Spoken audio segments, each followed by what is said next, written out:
Hello student, আমি তোমাদের am sir তোমাদের সকলকে স্বাগত জানাই। তোমরা অনেকেই দুশ্চিন্তার মধ্যে আছো এবং মনে অনেক প্রশ্ন জাগছে। চলো আজকে সেই প্রশ্নগুলো নিয়েই তুলে ধরবো এবং সব ডাউট ক্লিয়ার করার চেষ্টা করব। আর তাছাড়া তোমরা অনেকেই আমাদের চ্যানেলটিকে ফলো করো, কিন্তু অনেকেই আছো যারা হয়তো কমেন্ট বক্সে লিখছো না যে কি প্রবলেম দাঁড়িয়েছে, তো অবশ্যই কিন্তু কমেন্ট বক্সে জানাও, ঠিক আছে? আর তাছাড়া সব কিছু তো আর এই ইউটিউবে ভিডিও বানানো সম্ভব নয়, তাই তোমরা যারা ডাউটে আছো কিংবা অনেক প্রবলেমে দাঁড়িয়েছো, ঠিক আছে, তোমাদের মনে যদি কিছু প্রশ্ন থাকে তো অবশ্যই কিন্তু কমেন্ট বক্সে জানাতে ভুলবে না, কারণ আমি প্রত্যেকটা কমেন্টেই কিন্তু রিপ্লাই দেওয়ার চেষ্টা করবো। চলো আজকের এই ভিডিওটা শুরু করা যাক। আজকে আমরা আলোচনা করব যে নবম দশমের ভেরিফিকেশন নিয়ে তোমাদের মনে এখন পাহাড় প্রমাণ কিন্তু টেনশন। এই ছোট্ট একটা ভুলের জন্য কি আমার এত বছরের স্বপ্ন ভেঙে যাবে? আমার ইডব্লিউএস বা ওবিসি সার্টিফিকেটের ইস্যু ডেট কাট অফ ডেটের পরে আমি কি বাদ পড়বো? তাছাড়া এনসিটি সার্টিফিকেটে সেশন লেখা নেই, কি হবে? তোমাদের এরকম হাজারো দুশ্চিন্তা আমি বুঝতে পারছি, ঠিক আছে। তাছাড়া আজকের এই ভিডিওতে তোমাদের করা সবচেয়ে গুরুত্বপূর্ণ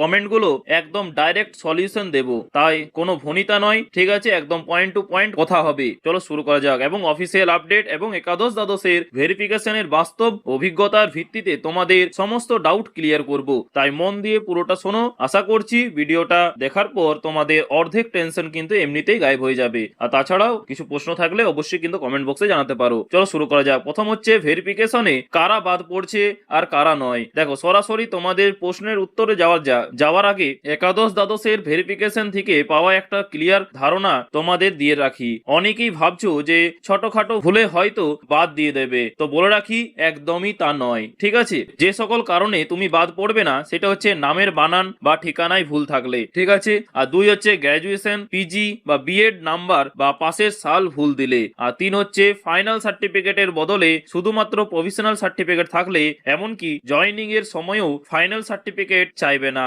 তাই এটা নিয়ে নিশ্চিন্ত থাকো, ঠিক আছে। তাছাড়া যে সকল কারণে বাদ দেওয়া হয়েছে, 1 নম্বর হচ্ছে বয়স সীমা পেরিয়ে যাওয়া। কারোর হয়তো বয়স পেরিয়ে গিয়েছে, 40 বছর অন্তত ছিল কিন্তু সেটা তার 41 বছর হয়ে গিয়েছে, সেক্ষেত্রে কিন্তু সে বাদ যাবে। আর 2 হচ্ছে ভুল মিডিয়াম নির্বাচন করা, ঠিক আছে। আর তাছাড়া ভুয়া বা খণ্ডিত অভিজ্ঞতা দেখানো, ঠিক আছে, সেক্ষেত্রেও কিন্তু বাদ পড়বে সে। আর ক্যাটাগরি চেঞ্জ হয়ে জেনারেলের কাট অফ ক্লিয়ার করতে না পারা, সেক্ষেত্রেও কিন্তু বাদ পড়বে। এবার চলো তোমাদের স্পেসিফিক কমেন্ট গুলো ধরে ধরে ডাউট ক্লিয়ার করি। সবচেয়ে বেশি প্রশ্ন এসেছে ইডব্লিউএস, ওবিসি এবং সার্টিফিকেটের ইস্যু ডেট নিয়ে, ঠিক আছে। তো বলে রাখি, তোমাদের মধ্য থেকে দুজনের কমেন্ট আমরা নিচ্ছি, সেটা হচ্ছে শুভজিৎ এবং পূজা। তোমরা দুজনেই প্রায় একই রকমের প্রশ্ন করেছো। শুভজিৎ বলছে যে তুমি নতুন ওবিসি বি তে যুক্ত হয়েছো, ঠিক আছে, কিন্তু ইস্যু ডেট 21/7/2025 এর পরে। আর পূজা জানতে চেয়েছো যে যারা জেনারেল থেকে নতুন ওবিসি হয়েছে তাদেরও ইস্যু ডেট 21/7/2025 এর আগে লাগবে কি না। দেখো, ব্যাপারটা খুব সহজ করে বুঝিয়ে বলছি। যে কোনো চাকরির পরীক্ষায় তোমার যোগ্যতা এবং কাস্ট বিচার করা হয় ফর্ম ফিল আপের লাস্ট ডেট অনুযায়ী, অর্থাৎ 21/7/2025 তারিখে তুমি কোন ক্যাটাগরিতে ছিলে সেটাই কিন্তু আসল। ওই তারিখের আগে যদি তোমার কাছে ওবিসি বি সার্টিফিকেট না থেকে থাকে, তার মানে ফর্ম ফিল আপের সময় তুমি জেনারেল ক্যান্ডিডেটেই ছিলে। তাই নতুন করে এখন ওবিসি হলেও ওই নিয়োগ প্রক্রিয়ায় তোমাকে জেনারেল হিসেবেই কিন্তু গণ্য করা হবে, তোমার ফর্ম বাতিল হবে না, ঠিক আছে, কিন্তু তোমাকে জেনারেলের কাট অফ নাম্বার ক্লিয়ার করে কোয়ালিফাই করতে হবে। আর তারপরে কমেন্টটা আমরা তুলে ধরছি, সেটা হচ্ছে শ্রেয়াস এবং সৌরভ কমেন্টটা করেছে, সেটা হচ্ছে তোমাদের প্রশ্নটা একটু আলাদা। সেটা কি, যে তোমরা বলেছো যে ইডব্লিউএস এর অ্যাপ্লিকেশন ডেট 21/7/2025 এর আগে, কিন্তু ইস্যু ডেট পরে। সৌরভের আবার আগের বছরের সার্টিফিকেটও নেই। তো তোমাদের বলি, টেনশন একদম করবে না। তুমি যে কাট অফ ডেটের আগে ইডব্লিউএস এর জন্য অ্যাপ্লাই করেছিলে, ঠিক আছে, তার প্রমাণ হিসেবে তোমার কাছে অ্যাকনলেজমেন্ট স্লিপ বা রসিদটা কিন্তু নিশ্চয়ই আছে। ভেরিফিকেশনের দিন ওই স্লিপটা এবং পরে ইস্যু হওয়া অরিজিনাল সার্টিফিকেট দুটোই কিন্তু নিয়ে যাবে, আর তোমার ক্যান্সেল কিন্তু হবে না, ঠিক আছে, চিন্তার কোনো কারণ নেই। এসএসসি এখানে যথেষ্ট মানবিক দিকটাই কিন্তু দেখছে। তারপরে কমেন্টটা করেছে অমিত। সে বলেছে যে আমার 2024-25 এর ইডব্লিউএস নেই, 25-26টা আছে, ঠিক আছে, 25-26 মানে 2025-26 এরটা কিন্তু আছে। তোমার ক্ষেত্রে বলি, তুমি কারেন্ট ইয়ারের সার্টিফিকেটটা কিন্তু অবশ্যই নিয়ে যাবে, এবং আগের যদি কোনো প্রমাণ বা পুরনো সার্টিফিকেট থাকে সেটাও কিন্তু সাথে রাখবে। মাঝের 1 বছর গ্যাপ থাকলেও কিন্তু কারেন্ট ভ্যালিড ডকুমেন্ট থাকলে খুব একটা সমস্যা হওয়ার কথা নয়, তবে সাপোর্টিং কিন্তু ডকুমেন্টস সাথে রেখো। তারপরে কমেন্টটা আমরা দেখতে পাচ্ছি, সুমন মন্ডল প্রশ্ন করেছো আগের দিন, ঠিক আছে, ইডব্লিউএস ফিমেল এর ফাঁকা সিটগুলো কি ইডব্লিউএস মেলে যোগ হবে? তো বলে রাখি, না সুমন, একদমই নয়। ইডব্লিউএস ফিমেলদের সিট ফাঁকা থাকলে সেটা মেলদের দেওয়া হবে না। নিয়ম অনুযায়ী সময় সেই ফাঁকা সিটটা জেনারেল ক্যাটাগরিতে কনভার্ট হয়ে যাবে। ঠিক আছে, মেলদের ক্ষেত্রেও একই নিয়ম, ফাঁকা থাকলে জেনারেল যাবে, তবে এসসি এসটি বা ওবিসির সিট ফাঁকা থাকলে সেটা জেনারেলে যায় না। পরের পরীক্ষার জন্য ব্যাকলগ হিসেবে থেকেই কিন্তু সেটা যায়, মানে পরের বছরে সেখান থেকে কিন্তু নিয়োগ করা হয়, যবে থার্ড এসএলএসটি হবে তখন কিন্তু নিয়োগ হবে, বুঝতেই পারছো। তারপরে প্রশ্নটা হচ্ছে যে এনসিটি সার্টিফিকেট ও ইউজিসি নিয়ে ধোঁয়াশা যেটা উঠে আসছে, সেটা হচ্ছে এনসিটি নিয়ে নীলেশ তুমি দুটো খুব গুরুত্বপূর্ণ প্রশ্ন করেছো। সেটা হচ্ছে প্রথমত অনলাইন ডাউনলোডেড এনসিটি রিভাইজড কপিটাই কিন্তু যথেষ্ট কিনা, তো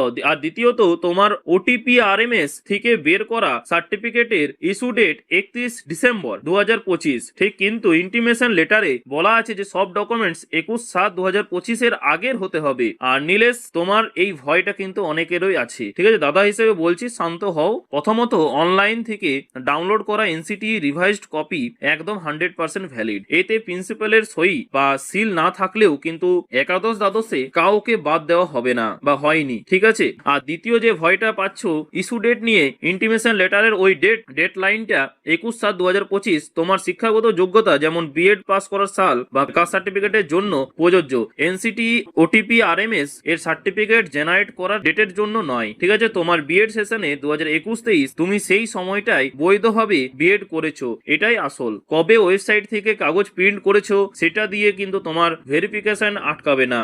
আর তারপরে কমেন্টটা পড়ে শোনাচ্ছি, সেটা হচ্ছে সঙ্গীতা মহন্ত বলেছে যে তুমি বলেছো যে তোমার কলেজের দেওয়া কপিতে অর্ডার নম্বর 111416 লেখা, আর সাইট থেকে পাচ্ছ 111416 স্পেসে মানে 20, ঠিক আছে। এটা নিয়ে চিন্তার কিছু নেই, শেষে যে 20টা আছে হয়তো সালের কোড বা ফাইলের এক্সটেনশন হিসেবে ওয়েবসাইটে আপডেট হয়েছে। দুটো ডকুমেন্টসই কিন্তু একই অর্ডারের, তুমি সেফটির জন্য কিন্তু দুটোই প্রিন্ট করে নিয়ে যাও, ঠিক আছে, কোনো সমস্যা হবে না। এবারে তোমাদের তিয়াসা হালদার সেল জানতে চেয়েছে যে ইন্টারভিউ কি একই দিনে হবে। দেখো ইন্টিমেশন লেটারে শুধু ভেরিফিকেশন লেখা আছে, ইন্টারভিউ লেখা নেই। কেন তিয়াসা ইন্টারভিউ লেখা নেই? কারণ একই ইন্টারভিউ হবে না, আগে সবার প্রথমে ভেরিফিকেশন প্রসেসটা কমপ্লিট হবে, ঠিক আছে। বর্তমানে ম্যাথমেটিক্স, জিওগ্রাফি, হিস্ট্রি এবং হিন্দি এই 4টি বিষয়ের কিন্তু ভেরিফিকেশন চলবে। ভেরিফিকেশনে যারা চূড়ান্ত হবে যোগ্য বিবেচিত হবে শুধুমাত্র তাদেরই কিন্তু ইন্টারভিউর জন্য ডাকা হবে। কবে হবে ইন্টারভিউ, ঠিক আছে, অফিসিয়ালি ভাবে